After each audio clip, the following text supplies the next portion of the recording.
They didn't just kick us out. They tried to erase us.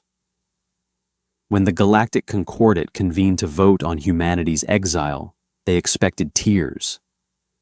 They expected a desperate groveling plea from a fledgling species terrified of the dark. They wanted a show. What they got was an empty podium and a localized spatial tear where our homeworld used to be. You want to throw us into the void, fine, but we're taking the void with us. Arthur sat on a bench that wasn't designed for a human spine. It was a cold slab of polished obsidian, perfectly contoured for the extra vertebrae of their hosts. But for him, it was just another knot forming in his lower back. He shifted his weight, wincing as his knees popped. He was too old for this. Too old for the endless debates, the thinly veiled threats, and the suffocating sterility of the Grand Citadel. The air in the antechamber tasted like recycled copper. It was clinically clean scrubbed of all microbes, and character meant to accommodate the delicate respiratory systems of a dozen different apex species. Arthur missed the smell of smog. He missed the salty, humid wind of the Atlantic. Most of all, he missed the delusion that the universe was filled with enlightened neighbors. Ambassador, Arthur didn't look up immediately. He let out a slow, rattling breath, his eyes fixed on the scuffed toes of his leather Oxfords. They were good shoes. He'd bought them in London a decade ago, right before the first contact relays fired up. They had walked across the plush carpets of the Concordat, through the mud of 3 refugee camps, and over the blood-stained decking of human dreadnoughts. Now they were going to walk him out of the galaxy. He finally raised his head. Jenkins stood a few feet away, clutching a titanium-cased datapad tight against his chest. The young aide looked pale. The artificial lighting cast sickly yellow shadows under his eyes. Jenkins was 24, a kid who had grown up reading optimistic space operas, only to end up drafting localized surrender treaties. "They're ready for us?" Arthur asked. His voice was gravelly, worn down by weeks of shouting into the bureaucratic void. "Almost, sir," Jenkins said, his voice dropping to a harsh whisper. "The magistrate is giving his opening remarks. It's a closed session. They've locked the press out. They're locking the doors from the outside, Arthur. This isn't a hearing. It's an execution. It's an eviction notice, son. Let's not flatter them by calling it an execution. They don't have the spine to kill us. If they did, they would have tried it at the Orion blockade." Arthur patted his pockets, fishing out a crushed pack of peppermints. He popped one into his mouth, the sharp synthetic mint cutting through the metallic taste of the room. It was all a farce. The Galactic Concordat was less a governing body and more an organized crime syndicate with better architecture. When humanity first breached the faster-than-light threshold, they had been welcomed with open arms. The galaxy was dying. Stellar decay was rotting the core systems, and the older races were too paralyzed by tradition and religious dogma to innovate. Then came Earth, brash, desperate, and entirely too willing to strap untested zero-point reactors to generation ships. Humanity hadn't just joined the galactic community, they had revitalized it. They cured the rot. They rebuilt the trade routes. They shared the kinetic shielding that kept the Concordat safe from deep space anomalies. And in return, fear. The moment humanity solved the galaxy's problems, the galaxy realized they had no way to control humanity. A species that could reignite a dying sun could just as easily snuff one out. The gratitude lasted 5 years. The paranoia had been building for the last 10. Jenkins shifted on his feet. President Hayes sent the final burst transmission. It came through the quantum entanglement comms. Secure, unbreakable. Arthur's hand paused on his knee. He looked up, his gray eyes suddenly sharp. And The grid is fully charged. Jenkins whispered, his hands shaking slightly as he passed a tiny encrypted keycard to Arthur. Cooper and Miller bypassed the final thermal regulators on the lunar array. The entire system is linked. The president says you are clear to proceed with the theater, but we have a hard window, 12 minutes. Arthur took the keycard. It was warm from Jenkins's grip. He slipped it into his inner suit pocket, right next to his heart. A ghost of a smile touched his cracked lips. It was a bitter, cynical expression, but it was the first genuine emotion he had felt in months. 12 minutes, Arthur repeated softly. He leaned back against the uncomfortable obsidian wall and closed his eyes. Tell me, Jenkins, do you think they'll miss us? I think they're going to panic when the lights go out, sir. Good. The massive, heavily gilded doors to the inner chamber groaned. The sound was designed to be imposing, a low subsonic rumble meant to rattle the rib cages of lesser species and instill a sense of awe. Arthur just found it tacky. 2 guards clad in ceremonial armor that couldn't stop a standard-issue human kinetic slug stepped out and slammed their energy pikes against the marble floor. The magistrate will see the human delegation now. One of them clicked the translation collar around its neck, rendering the harsh, guttural syntax into sterile, unaccented English. Arthur stood up. His joints ached. His spine popped again. He buttoned his suit jacket, straightening the lapels with deliberate, maddening slowness. He looked at Jenkins. Wait by the shuttle, Arthur ordered. Sir, protocol dictates I accompany. Forget protocol, Jenkins. In about 10 minutes, galactic protocol is going to be a historical footnote. Get to the shuttle. Keep the engines hot. If I'm not there in 11 minutes, you leave without me. Jenkins swallowed hard, gave a stiff nod, and turned back toward the hangar corridors. Arthur watched him go, a brief wave of paternal protectiveness washing over him. Then he turned to the open doors. The vast, cavernous amphitheater of the Concordat awaited. Thousands of delegates sat in the tiered seating, murmuring in 100 different languages, all waiting to cast their stones. Arthur spat his peppermint onto the pristine marble floor, crushed it under the heel of his Oxford, and walked in. The chamber was a masterclass in psychological warfare. The ceiling vaulted hundreds of feet into the air, painted with holographic nebulas and the triumphant histories of the founding species. The seating spiraled downward, forming a massive funnel of peering eyes, judging whispers, and sheer, overwhelming numerical superiority. At the very bottom of this pit stood a single unadorned podium. Arthur walked down the long, sloping aisle. He didn't rush. He didn't cower. He kept his hands in his pockets, his eyes fixed on the magistrate's elevated dais at the center of the room. The silence that fell over the amphitheater was absolute. It was the silence of a predator watching trapped prey.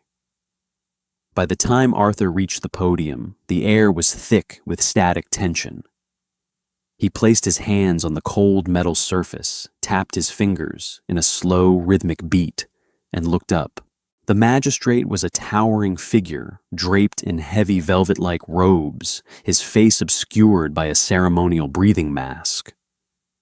He leaned forward, looking down at Arthur as if inspecting a particularly stubborn stain on a carpet. Ambassador Pendleton. The magistrate's voice boomed through the chamber, amplified by the acoustics. You stand before the collective will of the galaxy. The charges have been read. The evidence of humanity's reckless expansion, illegal terraforming, and unauthorized manipulation of core system physics has been reviewed. Arthur said nothing. He just checked his watch. It was a mechanical piece, an old heirloom. The second hand ticked away with satisfying analog precision. 8 minutes left. You have been granted this final audience. The magistrate continued, his tone dripping with condescension. not to debate the outcome, but to offer your species formal apology and to accept the terms of your quarantine. You will be confined to your home system. Your faster-than-light capabilities will be surrendered. Your defense fleets will be dismantled under our supervision. If you comply, you will be allowed to survive in peace. A murmur of approval rippled through the tiers. It was the grand lie of the Concordat. Surrender your teeth and we promise not to bite you. Arthur leaned into the microphone. It shrieked with a brief feedback loop, making several delegates wince and clutch their auditory receptors. No, Arthur said. The single syllable echoed off the vaulted ceiling. The magistrate shifted his heavy robes, rustling. I do not believe the translation matrix captured your intended meaning, Ambassador. This is not a negotiation. A vote of exile is already underway.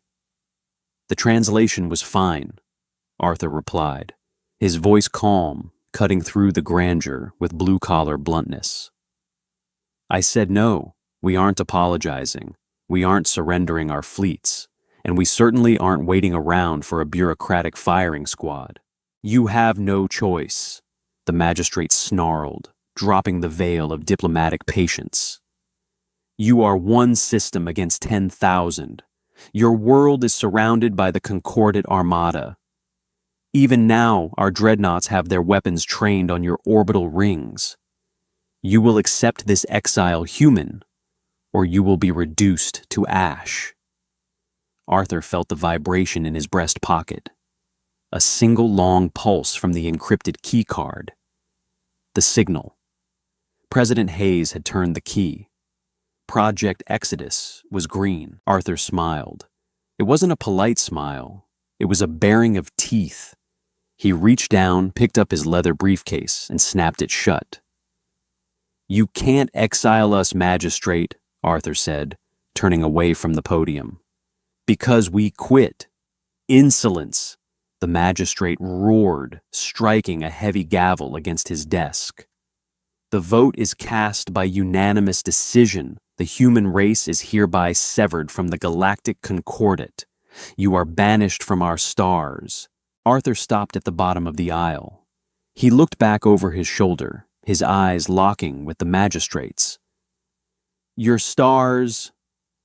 Arthur chuckled a dry, rasping sound. We built the engines that saved them. We gave you the math that kept them burning. You want them back, keep them. They were getting too crowded anyway. Guards, the magistrate shouted. Detain him. Seize his vessel. I wouldn't, Arthur said, his voice dropping into a deadly, commanding register that froze the approaching guards in their tracks. Look out the window, Magistrate. Look at your sensors. A nervous hum swept through the chamber. Delegates began tapping furiously at their data terminals. The massive holographic dome above the chamber flickered, switching from the painted nebula to a live feed of the Earth system. It was surrounded by the Concordat Armada, just as the magistrate had said. But something was wrong. The human defense fleets weren't powering up weapons. They were entirely focused on the massive lunar array they had spent the last 2 years building under the guise of an energy refinery. Arthur began walking up the aisle. You think you can box us in. You think physics is a set of rules handed down by some divine authority. Humanity has never liked rules. We don't bend space-time, Magistrate. We break it. The holographic feed flared with a blinding violet light. The lunar array wasn't a weapon. It was an anchor. Across the Earth system, massive zero-point engines larger than anything the Concordat had ever deemed legal or sane spooled up in unison. Panic erupted in the chamber. Alarms began to blare, drowning out the shouting delegates. The gravity plating in the Citadel shuddered as a shockwave translated through the subspace relays. What are they doing? The magistrate screamed, staring at the feed. The energy output, it's impossible. They're going to ignite the vacuum. Arthur reached the heavy doors. He didn't look back. "We aren't just leaving your concordate," Arthur said quietly to himself, knowing the mic was off, but the sentiment remained. "We're leaving the galaxy. Good luck with the dark." On the screens above, the violet light consumed the Earth, the Moon, and Mars. Space-time didn't just bend.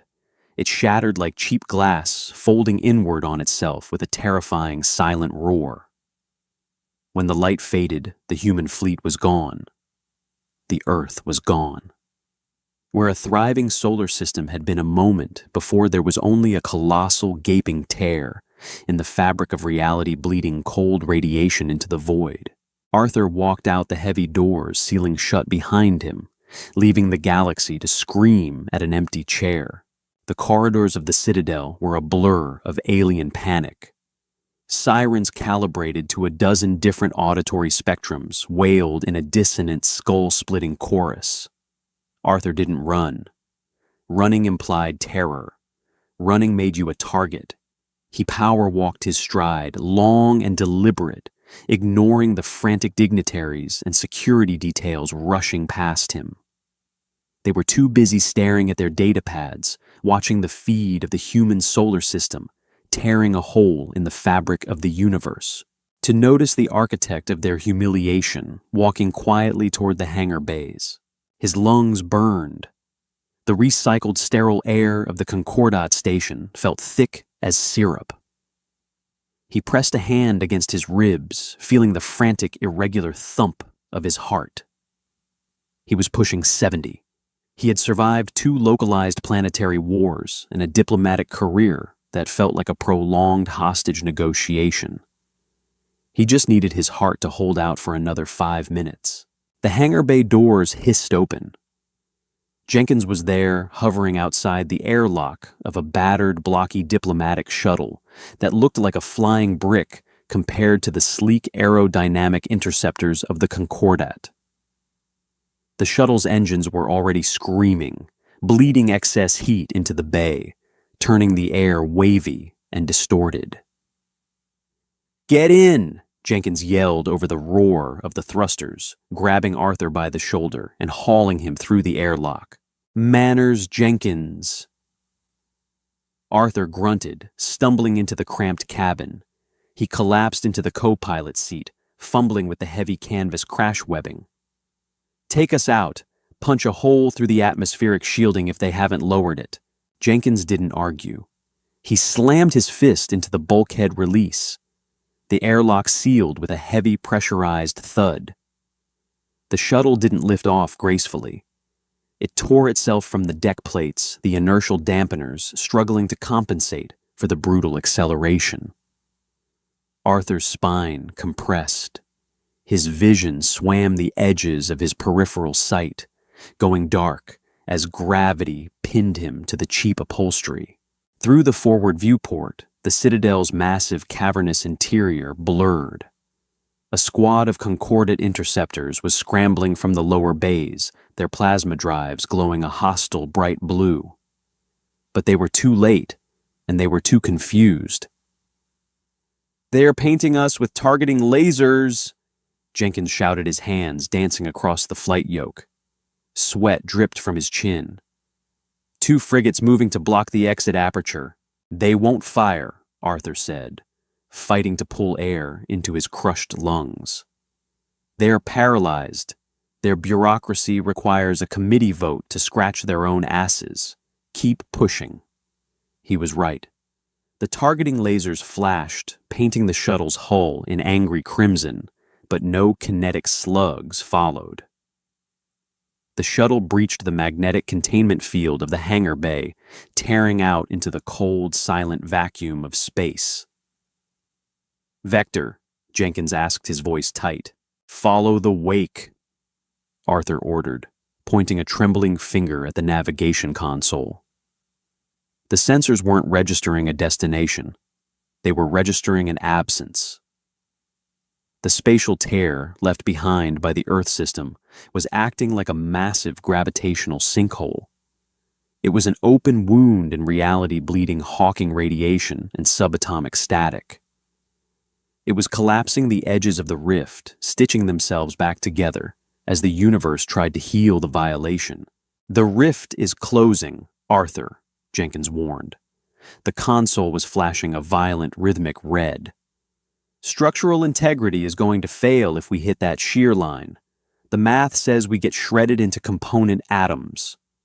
"The math was written by cowards," Arthur rasped, tightening his harness. "Burn the reserves, dive." Jenkins jammed the throttle forward. The shuttle shuddered the hull, groaning as it hit the gravity shear of the collapsing tear.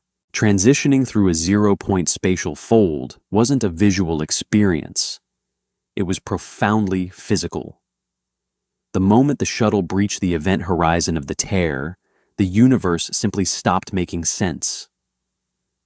The viewport didn't show swirling lights or a tunnel of stars. It showed absolute suffocating nothingness. Arthur felt it in his teeth first, a sharp metallic ache like chewing on tinfoil. Then his perception of time stretched. A second felt like an hour. He could feel the blood crawling through his veins, the individual firing of his synapses. The physical space of the cabin seemed to fold inward. He couldn't hear Jenkins screaming, though he could see the kid's mouth, wide open cords of muscle standing out on his neck. It was agonizing. It felt like being dismantled, piece by piece, cataloged, and haphazardly shoved back together by a blind god. Arthur closed his eyes, tasting copper, praying to whatever deaf deity was listening that the anchor arrays on Earth had held. And then, just as suddenly as the torment began, it violently ended. The shuttle slammed back into normal space with the grace of a falling safe. The inertial dampeners blew completely, sending a shower of sparks raining down from the overhead console. Arthur's head whipped forward, his chin striking his chest, hard enough to make him bite his tongue. Warm blood filled his mouth. Alarm shrieked. The cabin was filled with the acrid stench of burning ozone and melted insulation. Status. Arthur coughed, spitting a glob of blood onto the floor plating. Jenkins was slumped forward over the yoke, gasping for air. He slowly pushed himself up his hands, shaking violently as he wiped blood from his nose. He tapped the primary sensor array, resetting the optical feeds. "Main drive is dead," Jenkins croaked. "Life support is on auxiliary. We're running on battery backups." "Look out the window, son." Jenkins looked up. The viewport blast shield slid back, groaning on warped tracks. There it was. Earth. It wasn't the pristine blue marble of the travel brochures. The atmosphere was a chaotic swirl of violent superstorms, massive cyclonic systems covering entire continents, born from the brutal gravitational stress of the jump. The orbital defense platforms were gone, stripped away by the shear. But the planet was whole. The moon still hung in its orbit, battered but present. Beyond them, the sky was completely wrong. There was no Milky Way. There were no familiar constellations. Orion the Big Dipper, the Southern Cross, all gone. Instead, the void was vast and overwhelmingly dark, punctuated only by a massive bruised purple nebula that stretched across the horizon like a fresh scar and a cluster of strange, angry crimson stars. "Where are we?" Jenkins whispered, his voice trembling with a mixture of absolute awe and creeping terror. Arthur unbuckled his webbing. He stood up, his knees shaking, and leaned heavily against the bulkhead. He looked out at the strange alien sky, at the battered, resilient world hanging in the dark, and finally let out a long, ragged exhale. "I have no idea," Arthur said, a grim, blood-stained smile spreading across his face. "But it's ours." 62 days later, the bunker was buried 2 miles beneath the bedrock of what used to be the Swiss Alps. Above ground, the world was still reeling. The jump had brought the sun, the Earth Mars, and the moon, a neatly tethered gravitational package held together by sheer human stubbornness and ungodly amounts of synthetic zero-point energy. But dragging a solar system across the fabric of the universe wasn't a gentle process. The tectonic shifts had leveled coastlines. The atmospheric drag had spawned hurricanes that lasted for weeks. The death toll was staggering, a number that sat heavy and suffocating in the chest of every surviving human. But they had survived. The Concordat had promised them a quiet death in a cage. Humanity had chosen a violent, bloody rebirth in the wild. Arthur walked down the reinforced concrete corridor. The fluorescent lights overhead buzzed with a low, irritating frequency. He leaned heavily on a cane, now a polished piece of hickory he'd scavenged from the ruins of a Geneva boardroom. The jump had taken a toll on his nervous system. The doctors called it spatial demyelination. Arthur just called it a pain in the ass. He reached the heavy blast doors of the primary command center. Two Marines in battered tactical gear snapped to attention. They didn't ask for ID. Everyone knew who he was, the man who told the galaxy to go to hell. The doors parted, revealing a massive subterranean nerve center. It was a chaotic hive of activity. Dozens of analysts, engineers, and military personnel hunched over glowing tactical tables, their voices a steady drone of clipped reports and tired arguments. The air smelled of stale coffee body odor and the sharp tang of ozone from overtaxed servers. At the center of the room stood President David Hayes. He looked 10 years older than the last time Arthur had seen him. His hair, once a distinguished silver, was now completely white and thoroughly unkempt. He was staring at a massive holographic projection of their new star system. "Arthur," Hayes said, without turning around, hearing the distinctive tap-tap of the hickory cane against the concrete. "You look terrible. I feel like I was run over by a freight train, digested and spat out," Arthur replied, coming to stand beside the president. He leaned on his cane, peering at the hologram. "How's the surface? The Atlantic seaboard is a mess." Hayes said, his voice flat stripped of all political polish. "We lost Miami. Most of New York is underwater. The tectonic stabilizers are holding the San Andreas Fault, but just barely. We lost 12 million people during the transition, Arthur. 12 million. Hayes finally turned to look at him. His eyes were hollow red-rimmed from exhaustion. It was an accusation veiled in a statement of fact. "The Concordat would have starved us out in 10 years.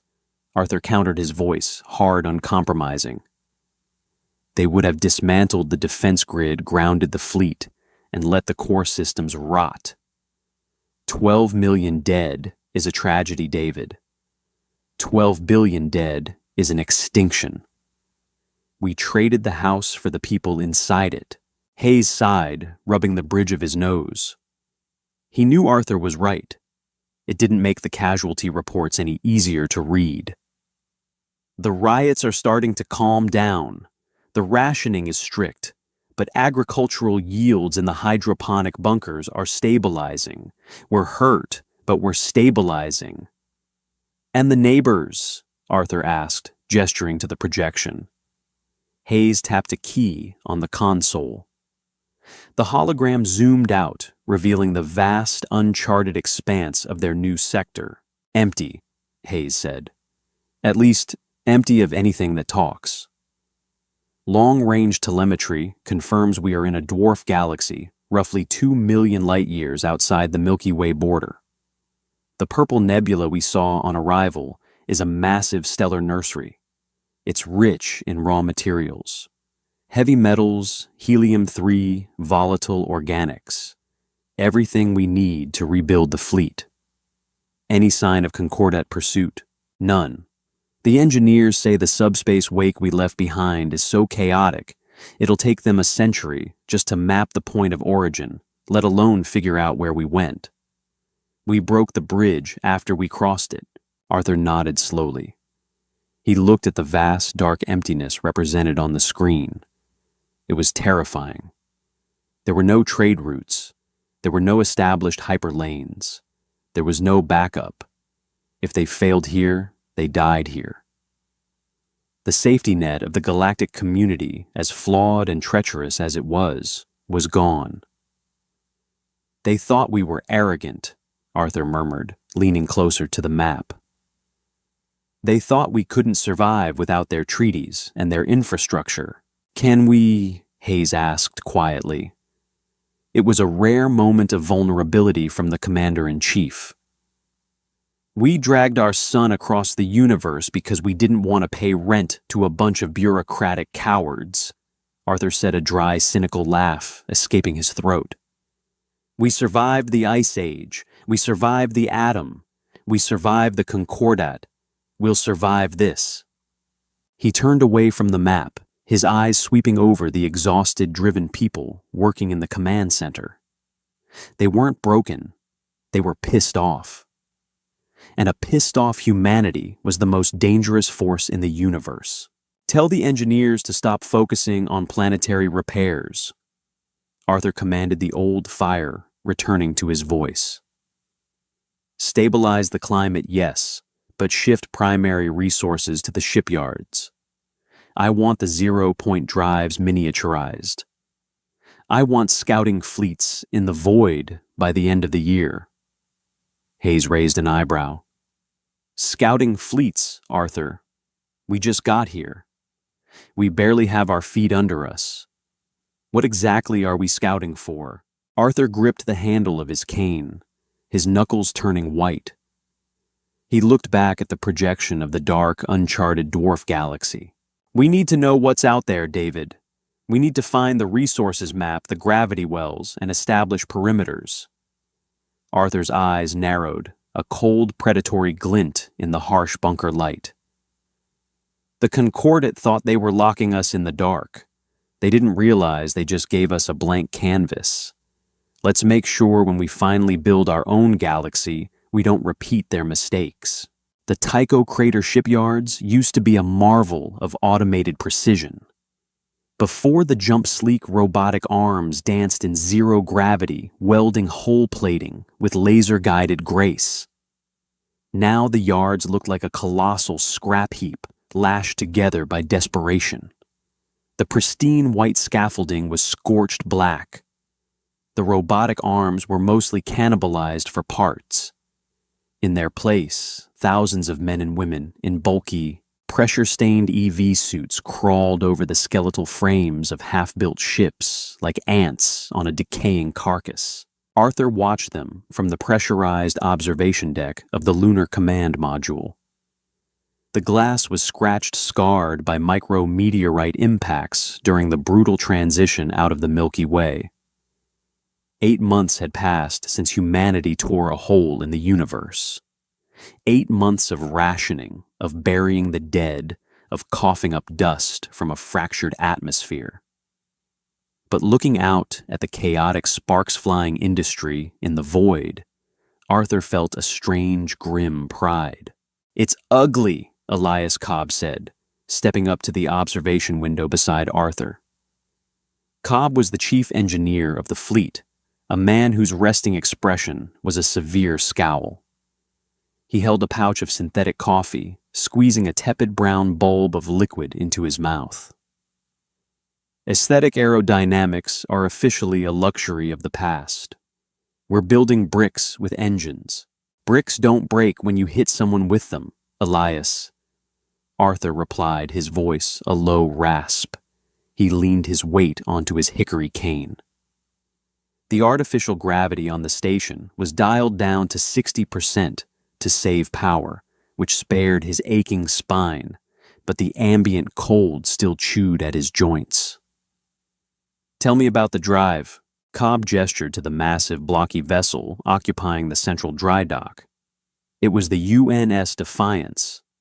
It had no smooth curves, no elegant nacelles. It was essentially a heavily armored cylinder bolted onto a scaled-down version of the zero-point anchors that had moved the Earth. Thick bundles of external cabling ran along its hull, shielded by crude slabs of ablative armor. The miniaturization process was a nightmare. Cobb grunted, crossing his arms. The Concordat told us that scaling down a zero-point singularity to fit inside a frigate-class hull would create a cascading quantum collapse. They said the math dictated it would vaporize the ship. And they were right, assuming you care about safety tolerances. Cobb offered a dark, humorless chuckle. We bypassed the thermal regulators entirely.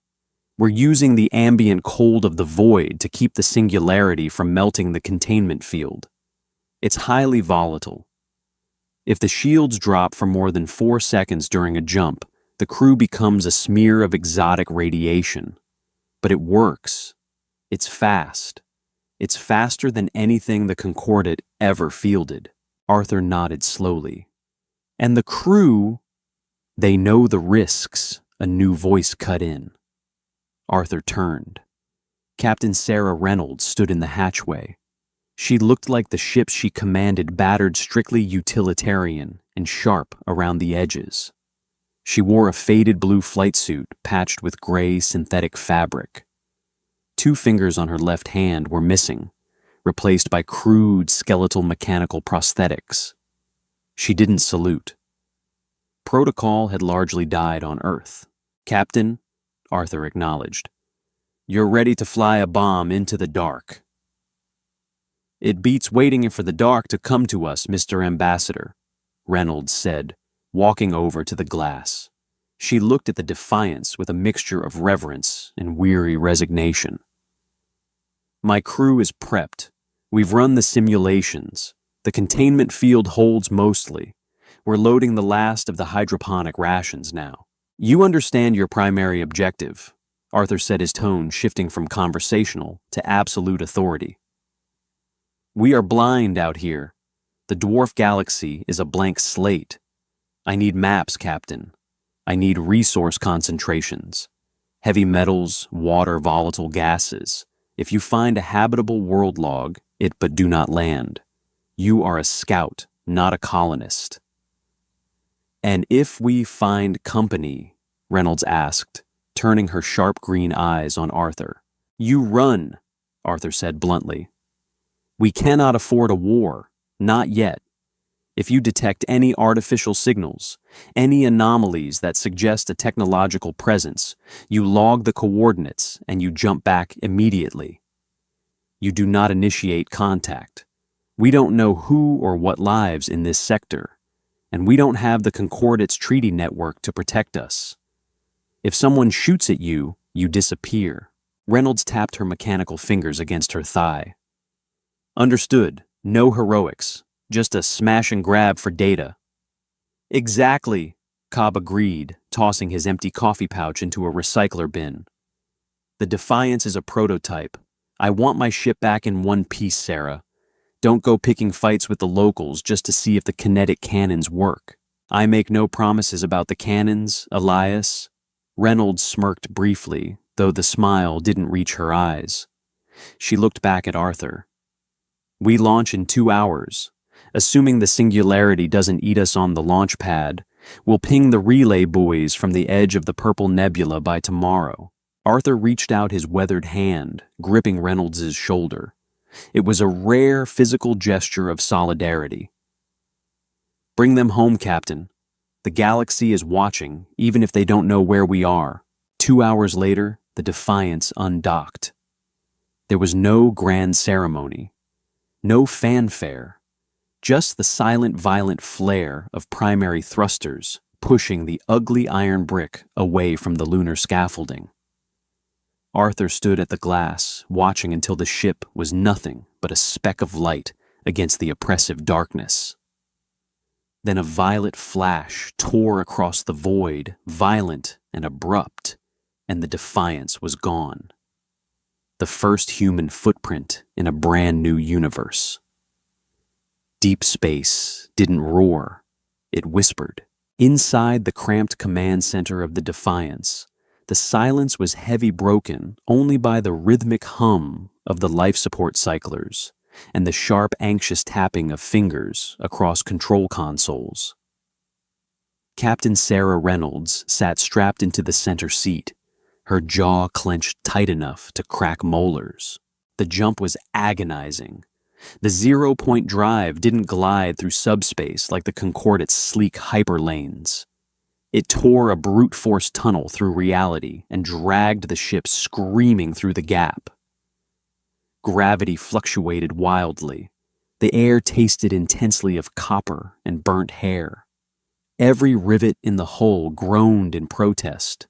Containment field at 89% and dropping. Elias Cobb's voice crackled over the ship-wide comms from the engineering deck down below. He sounded strained. Heat sinks are melting, Sarah. We need to drop back to normal space. Now. Dropping, Reynolds barked. She slammed her mechanical fingers onto the main breaker. The ship shuddered violently, throwing the crew against their harnesses. The viewport blast shields slid open. They were greeted by a storm of violent color. The purple nebula filled the entire forward view, a massive churning ocean of superheated gas and young angry stars. It was beautiful, terrifying, and bathed the interior of the Defiance in a bruised violet twilight. "Status report," Reynolds gasped, unbuckling her crash webbing and pushing herself out of the chair. "We are stable," Bennett, the chief sensor officer, called out.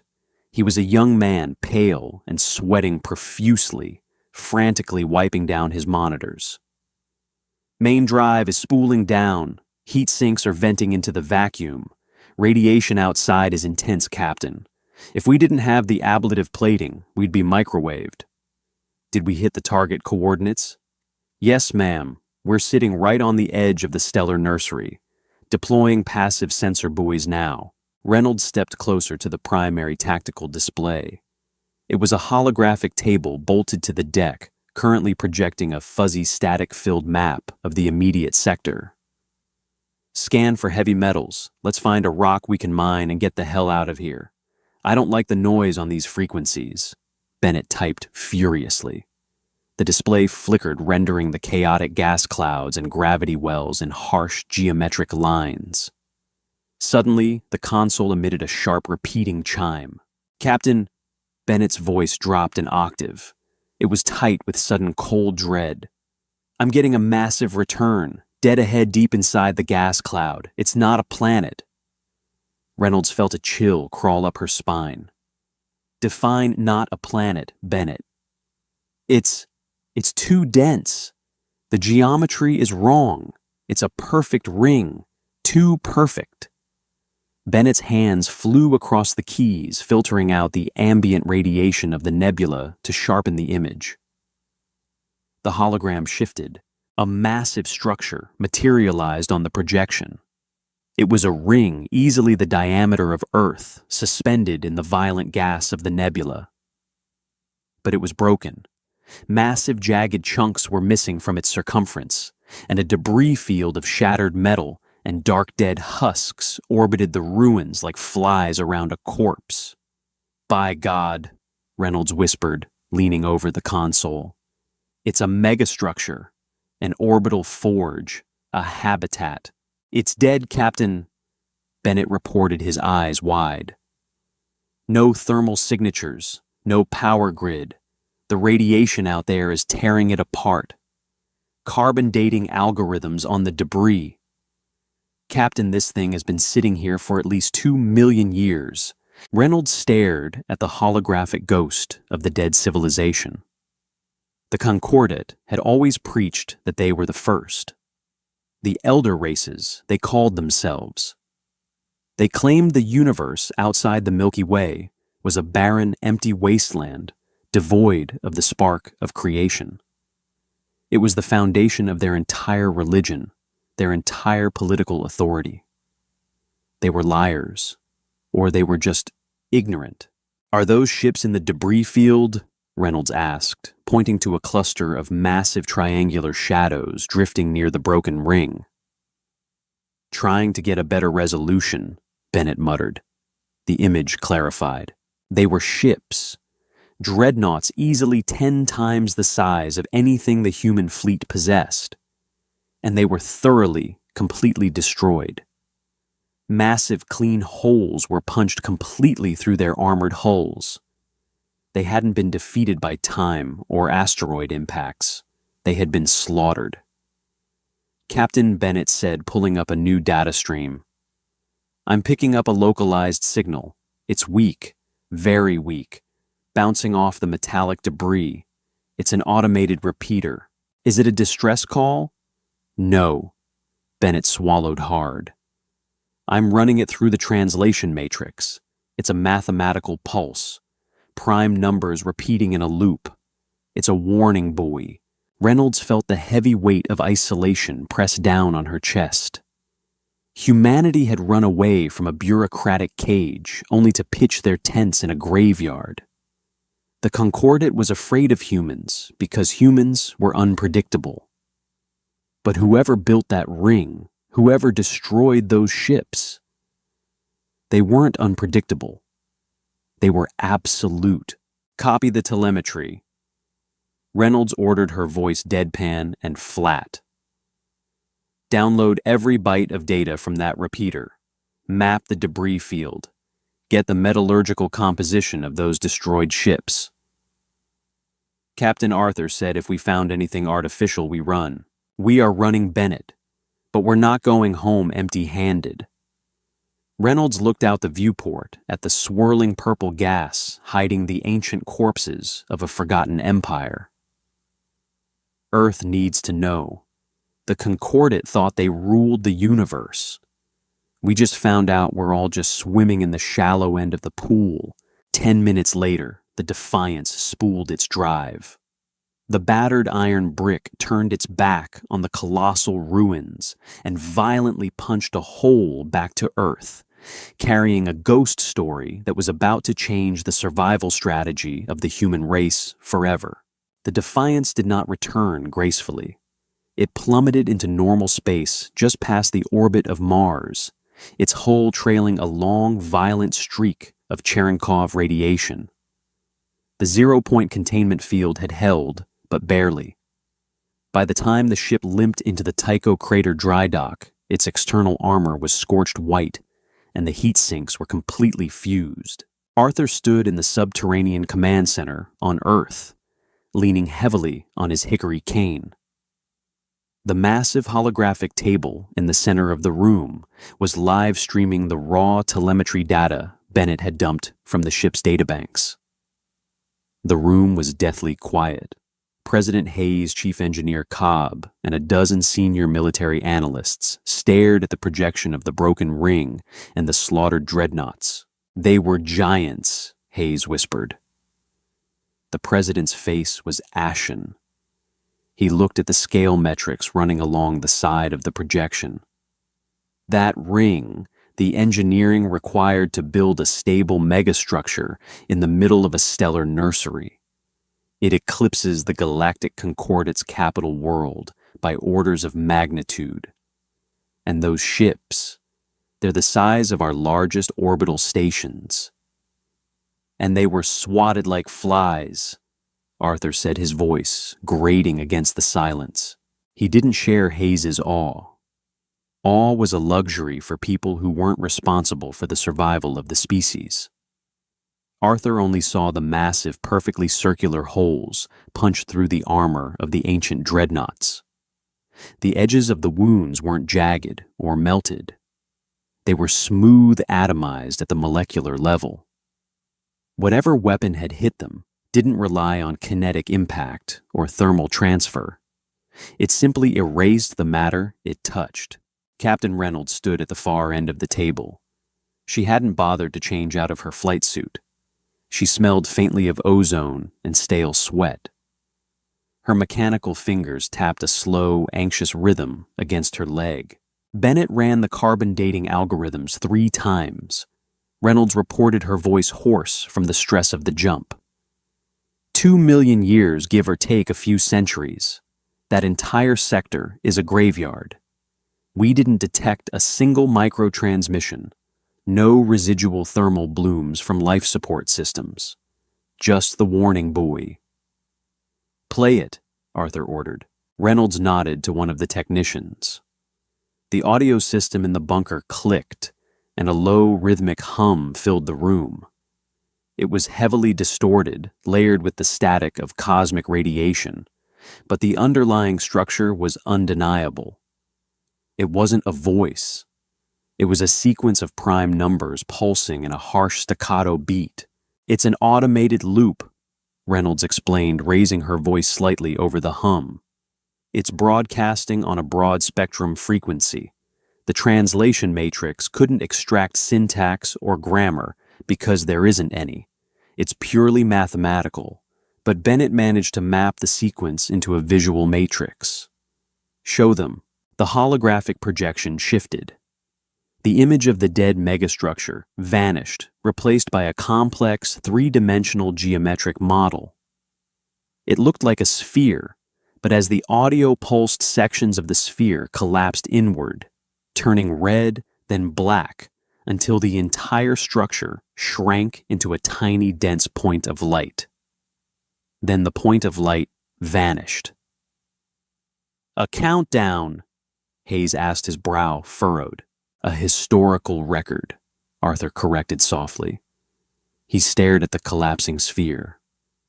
"It's a map of their territory. The numbers aren't counting down to an event. They're recording a loss of volume, a shrinking perimeter." "He's right," Cobb grunted, crossing his massive arms. The engineer stared at the math with a grim fascination. "Look at the rate of decay on the geometric model. This wasn't a protracted war. There were no stalemates. The perimeter collapses sequentially, system by system. Whoever they were fighting didn't stop to occupy territory. They just sterilized it and moved on." "Extinction," Reynolds said softly. "The buoy isn't a distress call. It's a tombstone. It's telling anyone who wanders by exactly what happened to them." Panic began to murmur through the room. The analysts exchanged terrified glances. The Concordat was an adversary they understood. They were bureaucrats, cowards playing at empire. But this was a force of nature. This was the dark that the Concordat had been so afraid of. "Quiet," Arthur snapped. The sharp crack of his voice silenced the room instantly. He pointed his cane at the projection of the destroyed dreadnoughts. "I don't care about ghosts. I care about the iron they left behind. Elias, look at the hull compositions on those wrecks." Cobb leaned over the console, his eyes narrowing. He pulled up the metallurgical scans Bennett had taken. He fell silent for a long moment, his jaw working as he ran the numbers in his head. "It's a neutron-compressed alloy." Cobb finally breathed genuine shock, bleeding into his voice. "The molecular density is insane. It's lighter than our titanium blends, but the sheer tensile strength." "Arthur, if we stripped the armor off just one of those dead dreadnoughts, we could plate our entire fleet. The kinetic shielding potential alone would render Concordat weaponry completely obsolete." Hayes stepped forward, shaking his head. "Arthur, no. You heard the captain. You saw the data. Whatever killed them might still be out there. Sending ships back to that graveyard is a death sentence. It's poking a sleeping bear." "We are already in the cave, David," Arthur replied, turning to face the president. "The Concordat exiled us because we were a threat. If we stay here shivering in the dark with our broken ships, we validate their decision. We die a slow, miserable death. But if we take that armor, if we take their tech..." Arthur looked back at the holographic tombstone. A cold, predatory smile touched his lips. "We don't just survive, David. We become untouchable. Assemble a salvage fleet, Elias. We're going grave robbing." 6 months later, Project Carry On was fully operational. Humanity didn't tiptoe into the purple nebula. They kicked the door down. A fleet of 30 massive, brutally utilitarian salvage barges dropped out of the zero-point fold, throwing their heavy gravitational anchors into the dead space around the ruined ring. They were ugly ships, practically flying refineries covered in plasma cutters, magnetic grappling cranes, and thick external heat shielding. The silence of the ancient graveyard was shattered by the crude, aggressive noise of human industry. Foreman Thomas stood on the gantry of the lead barge, the Scavenger 1. He was a big, broad-shouldered man from Chicago who had spent his life building orbital elevators before the Exile. Now he was paid to butcher dead gods. He watched through the thick viewport as heavy magnetic tethers locked onto the hull of a ruined alien dreadnought. "Tethers secure," a voice crackled over his comms. It was Miller, the lead EVA specialist, currently floating outside in a bulky, heavily shielded suit. "Initiating primary plasma burn. This alloy is stubborn, boss. Taking a lot of juice to get a clean slice. Pump the output, Miller," Thomas ordered, checking his datapad. The quota was strict. They needed 10,000 tons of the neutron alloy by the end of the rotation. "We aren't here to be delicate. Carve it up. Just stay clear of the central drive core. We don't know if their reactor juice is still volatile." Outside, brilliant blue sparks erupted in the vacuum as a dozen heavy industrial lasers bit into the black, seamless armor of the ancient dreadnought. It was painstaking work. The alien metal resisted the plasma cutters with almost biological stubbornness, dispersing the heat across its surface. But humanity had one distinct advantage: relentless, stubborn persistence. Piece by massive piece, the armor began to yield. Giant slabs of the black metal, each the size of a city block, were peeled away from the internal skeleton of the dreadnought and hauled back to the barges by thick kinetic tow cables. Inside the barges, automated foundries were already working to reshape the alloy, preparing it to be bolted onto the hulls of human warships. It was a grim, morbid assembly line. They were parasites feeding on a corpse. But every slab of metal brought aboard felt like a guarantee of survival. Down in the trenches, Miller cursed as his plasma cutter sputtered. The internal structure of the dreadnought was a labyrinth of twisted metal and frozen crystalline conduits. There were no bodies. Whatever had lived here had either completely dissolved over the millennia or had been vaporized during the attack. "Boss, I've got a blockage here," Miller called out, shining his shoulder-mounted floodlights into a deep, jagged tear in the alien hull. "Looks like a secondary power relay. It's fused to the outer plating. I'm going to have to cut through the main trunk line to get this slab free." "Proceed, Miller. Keep your radiation scrubbers on maximum." Miller locked his boots onto the cold hull. He adjusted the grip on his heavy cutter, dialing the plasma stream to a concentrated, blinding white point. He brought the blade down onto the thick crystalline trunk line. The moment the plasma breached the crystal, the dead ship flinched. It wasn't a physical movement. It was a violent subsonic vibration that traveled through Miller's boots and rattled his teeth. The plasma cutter shorted out, dying in his hands. "Boss," Miller gasped, his breath fogging his visor. "Did you feel that?" "Miller, get back!" Thomas's voice suddenly screamed over the comms, completely stripped of its calm blue-collar drawl. "Pull out all EVA teams abort. Drop the tethers." Miller looked down. The massive dead dreadnought was no longer dead. Deep within the cavernous wound he had just cut open, a sickly pale green light began to pulse. It was crawling through the crystalline conduits, waking up systems that had been dormant for 2 million years. It wasn't emergency lighting. It was a beacon. "The tethers are locked!"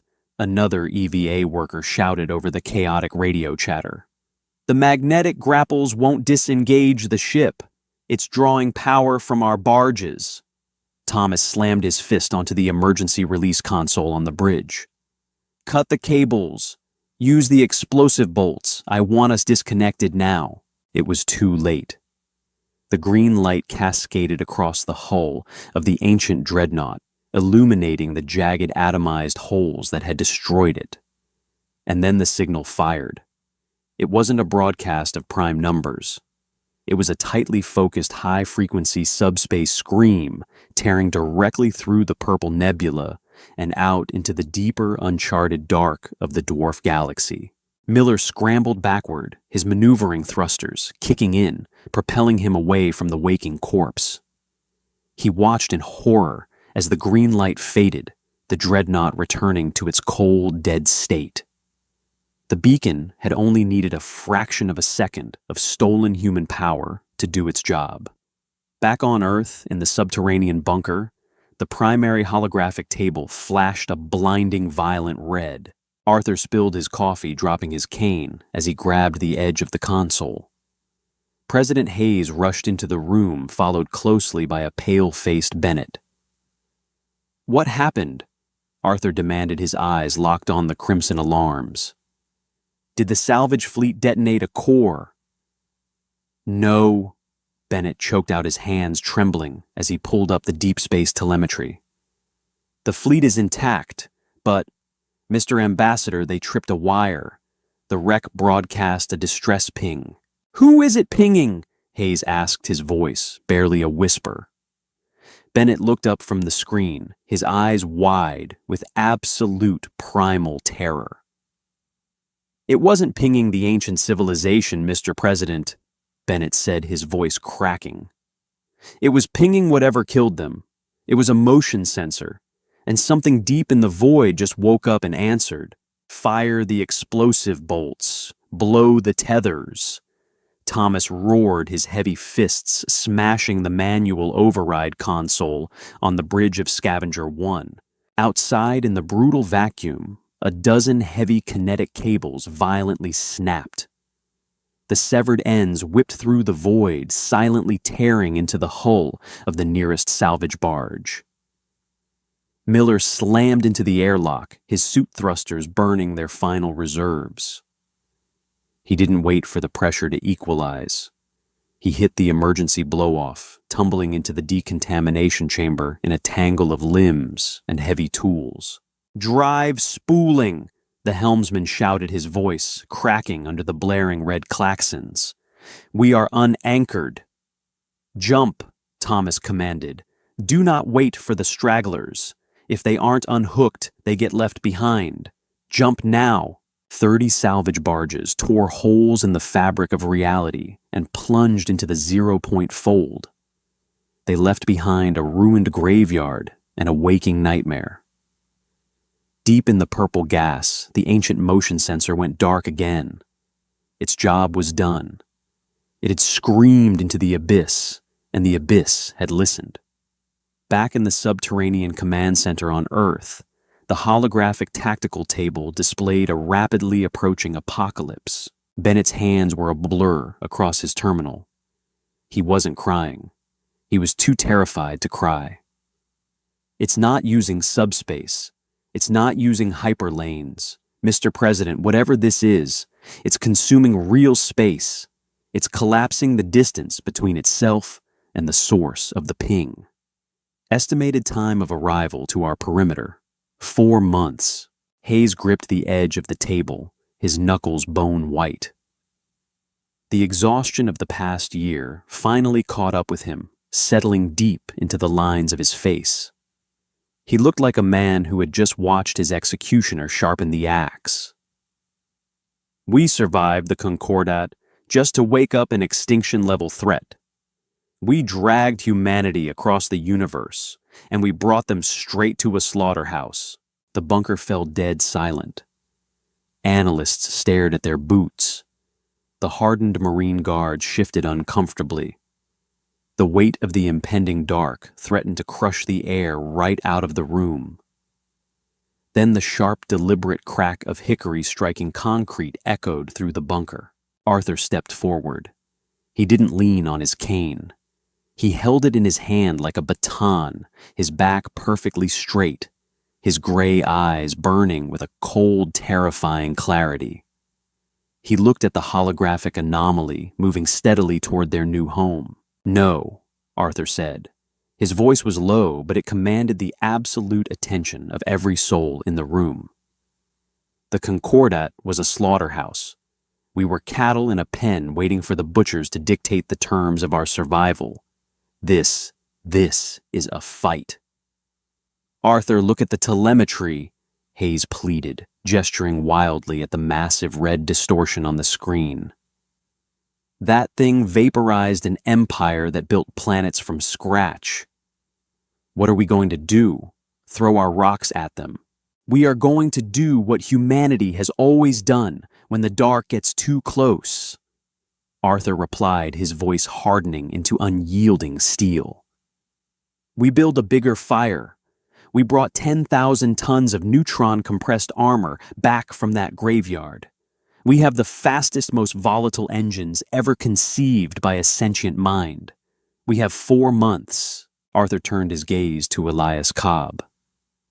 The massive chief engineer was staring at the telemetry, his jaw clenched, a dark, violent gear turning behind his eyes. "Elias," Arthur said, "can you plate the fleet?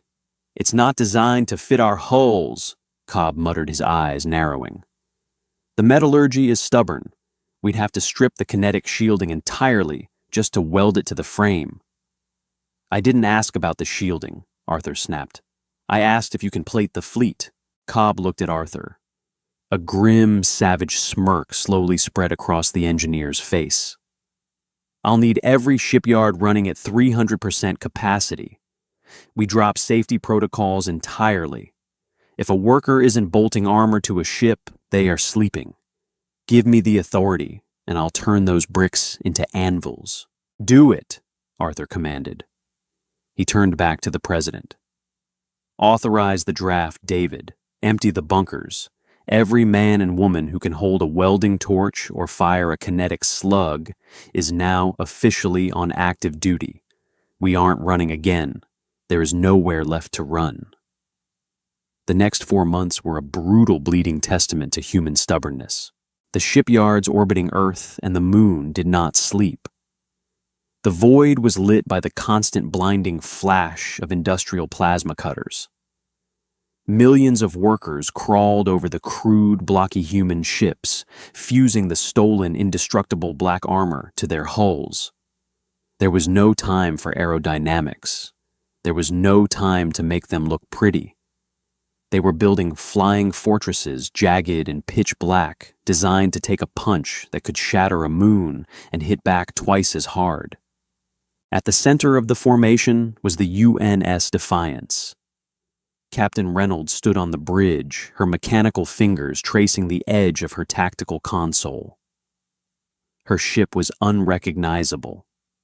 It was encased in meters of ancient alien metal, turning the vessel into a massive, heavily armed spearhead. "Target is crossing the outer perimeter."